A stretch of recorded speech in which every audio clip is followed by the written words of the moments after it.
হেই কি অবস্থা, welcome back আরও একটি নতুন ভিডিওতে আপনাদের স্বাগতম। কালকে বৃহস্পতিবার আপডেটের পর কিন্তু আপনারা অবশ্যই নেইমারকে পেয়ে যাবেন ফ্রিতে। এখন কথা হলো, নেইমারের কার্ডটা যে ফ্রিতে নেবেন, কার্ডটা কেমন, কার্ডটার পারফরমেন্স কেমন। দেখেন, এই শো টাইম বক্সে 3টা প্লেয়ার আছে। 3টা প্লেয়ার থেকে যে কোনো একটা প্লেয়ার আপনি ফ্রিতে নিতে পারবেন। নেইমারের কার্ডটা হলো একটা MF card, playing style creative playmaker. দেখেন, প্রথমে খারাপ দিকটাই বলি। এই কার্ডের ড্রিবলিং পাসিং সব কিছু ঠিক থাকলেও ফর্মটা একটু খারাপ। কোনামি এই ক্ষেত্রে ভালো করতে পারতো একটু। দেখেন কার্ডের স্টেটগুলো একটু দেখেন। Ball control 98, dribbling 95, tight position 97, low pass 92, lofted pass 91 এবং কাল 90। এই কার্ডের স্টেটগুলো মোটামুটি ভালো আছে। কার্ডটা ফ্রি হিসেবে মোটামুটি ভালো আছে, কোনামি এর থেকে ভালো ফ্রি কার্ড দেয় না।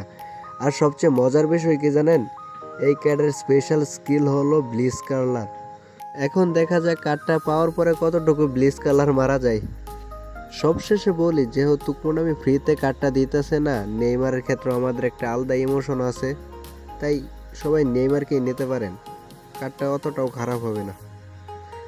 আজকের মতো বিদায় নিচ্ছি, আল্লাহ হাফেজ।